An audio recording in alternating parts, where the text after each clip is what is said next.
ஹalleluya. இன்று அதிகாலையில் நாம் பரிசுத்தரின் வார்த்தையை நாம் தியானிக்க இருக்கிறோம். இந்த நாளிலே கூட மத்தேயு எழுதின சுவிசேஷம் 8வது அதிகாரம் 1வது வசனம். அவர் மலையிலிருந்து இறங்கின போது திரளான ஜனங்கள் அவருக்கு பின் சென்றார்கள். ஆம் தேவ ஜனமே, நான் மலையிலிருந்து கர்த்தர் இறங்கின பொழுது திரளான ஜனங்கள் அவருக்கு பின் சென்றார்களாம். அவர் மலையிலே என்ன செய்தார்? தனித்து ஜெபித்து கொண்டிருந்தார். அவர் மலையிலே பிதாவானவரோடு பேசிக் கொண்டிருந்தார். இன்றைக்கு நம் குடும்பத்திலே நம்முடைய பேச்சை யாரும் கேட்கவில்லை என்று சொல்லி நீங்கள் அங்கலாய்க்கலாம்.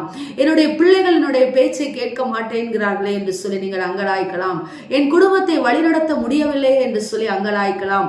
தவறான பாதையிலே என் குடும்பம் சென்று கொண்டிருக்கிறது என்று சொல்லி நீங்கள் அங்கலாய்க்கலாம். கர்த்தராகிய தேவன் இன்றைக்கு ஒரு வெளிப்பாட்டை உங்களுக்கு கொடுக்கிறார். என்ன தெரியுமா? அவரோடு கூட நீங்கள் இருக்கும் பொழுது, ஜெப மலையிலே அவரோடு கூட நீங்கள் ஐக்கியப்படும் பொழுது உங்கள் குடும்பம் உங்களுக்கு பின்பாக வரும். நீங்க ஒரு ஆவிக்குரிய தலைவனாக உங்கள் குடும்பத்திலே முதலாவது ரட்சிக்கப்பட்டிருக்கிற ஆவிக்குரிய தலைவியாக நீங்கள் இருக்கலாம். ஆனால் உங்கள் குடும்பத்திலே அநேகர் உங்கள் வாக்கை புறக்கணிக்கிறவர்களாய் இருக்கிறதை நீங்கள் காணலாம். இதனால் நீங்கள் அநேக வருத்தத்திற்குள்ளாகலாம். கர்த்தராகிய தேவன் இந்த நாளிலே சொல்லுகிறார், மகனே மகளே, நீ என்னோடு கூட அதிக நேரம் தரித்திரு, நீ என்னோடு கூட அதிக நேரம் உறவாடு, நீ என்னோடு கூட அதிக நேரம் என்னுடைய வார்த்தைகளை வாசி, அப்பொழுது உன் குடும்பம் உனக்கு பின்பாக வரும். நீ என் பின்னே வருகிறபடினாலே உன் குடும்பம் உன் பின்பாக வரும் என்று சொல்லி கர்த்தர் சொல்லுகிறார். ஆம் தேவ ஜனமே, மலையிலிருந்து இறங்கின பொழுது இயேசுவுக்கு பின்பாக எப்படி ஜனங்கள் சென்றார்களோ, உங்கள் குடும்பத்திலும் உங்கள் ஊழியத்திலும் ஒரு பெரிய விளைச்சலை காண வேண்டுமா? உங்களுடைய பிசினஸ்ல ஒரு பெரிய லாபத்தை காண வேண்டுமா? உண்மையான ஊழியர்கள் உங்களுக்கு தேவையா இருக்கிறதா?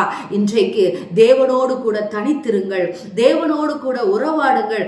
ஜெப மலைக்கு இயேசுவானவர் சென்றது போல நீங்களும் அவரோடு கூட ஐக்கியப்படுங்கள்.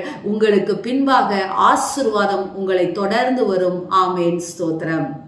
எங்களை நேசிக்கிற எங்கள் நல்ல தகப்பனே, இந்த நாளிலே நாங்கள் கேட்ட வார்த்தையின் பிரகாரமாக நீர் எப்படி ராஜா தனித்திருந்து ஜெபித்து அப்பா அநேக அற்புதங்களை செய்தீரோ, அதே போல நாங்களும் உம்மோடு தனித்திருந்து உம்முடைய வார்த்தைகளை படித்து ராஜா எங்கள் வாழ்க்கையிலே அற்புதங்களையும் அடையாளங்களையும் பெற்றுக்கொள்ள தகப்பனே, எங்கள் குடும்பத்தை நாங்கள் வழிநடத்த எங்களுக்கு கிருபை கொடுக்கும்படியாக நாங்கள் ஜெபிக்கிறோம்.